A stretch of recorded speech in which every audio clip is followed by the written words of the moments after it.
You guys, I taught my 6-year-old how to declutter. So I have 2 kids and they are messy. So I think a lot of kids are messy. And if you have kids, I'm sure that you understand this. You say to your kid, go clean your room. And they're like, okay. And then they shove everything under the bed or in the closet or in a cabinet. And the floor might be clear, but like it's still gross in there. And so I actually taught my kid about Dana K. White's container concept, and it worked. And at this time, she was 6 years old. So what we used to kind of teach this concept was her Barbies. She had some Barbies and she had a bin, and all the Barbies don't fit in the Barbie bin. And so I was just able to say, like, this is the amount of Barbie space that we have. And if it doesn't fit in here, we're going to need to let it go.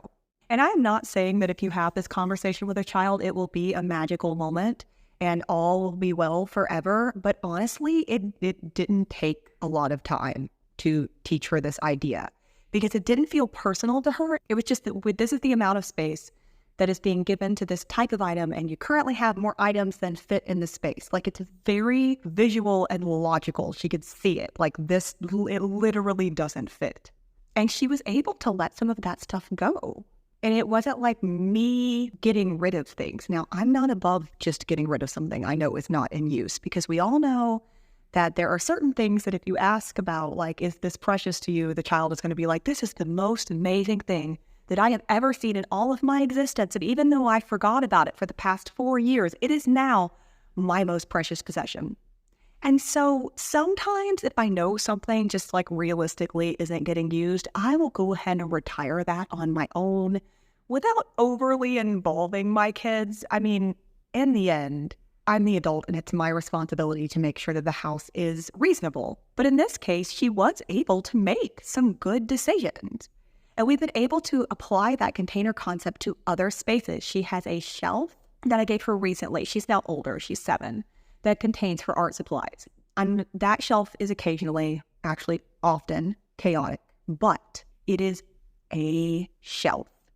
And periodically, when there's too many art supplies or the amount of art that has been produced has just totally overwhelmed that space, I can open that closet and point to that shelf and be like, this is more than fits. You have one shelf.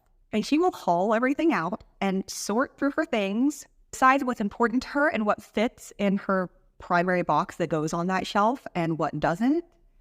And it might not stay in perfect order, but it can stay within the bounds of that shelf. It can stay at least sort of under control because she understands that there's a physical amount of space that has been allotted to these things. And if the amount of stuff doesn't fit in that space, then it just doesn't fit. I was shocked at how well this worked with such a little person. And so if you have kids and this has been a struggle, and I think it often is a struggle, I would highly recommend trying to teach them that concept. I'm not saying it will stick first day, but once they get it down, it is really, really helpful. When using the container concept, another thing that I did was I started toy rotating. We had once lived in a house that had a playroom, and it wasn't a very large house, but just with the situation, the way the home was set up, it was logical for us to have a playroom and kind of all the toys were in there. And even though I think that sounds ideal, it was not ideal. It was a hot mess because all their toys were in one space, and that means that all their toys were dumped everywhere, and they still didn't know what they were going to play with because there was stuff everywhere. I mean, it was horrible. It was such a mess.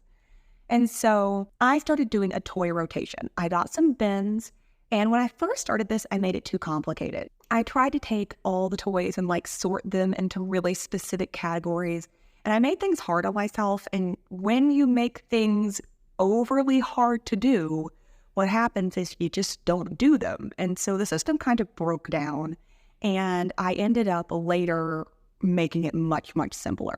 So we have, I think it's 2 bins that live in a closet in our essentially unfinished basement. And those bins are full of the rotated out toys. So periodically I'll haul the bin, I'll stick it in my kid's room, and I'm like, we're going to do a toy rotation. She loves to do a toy rotation. When she hasn't seen things in a while, they all feel new and amazing.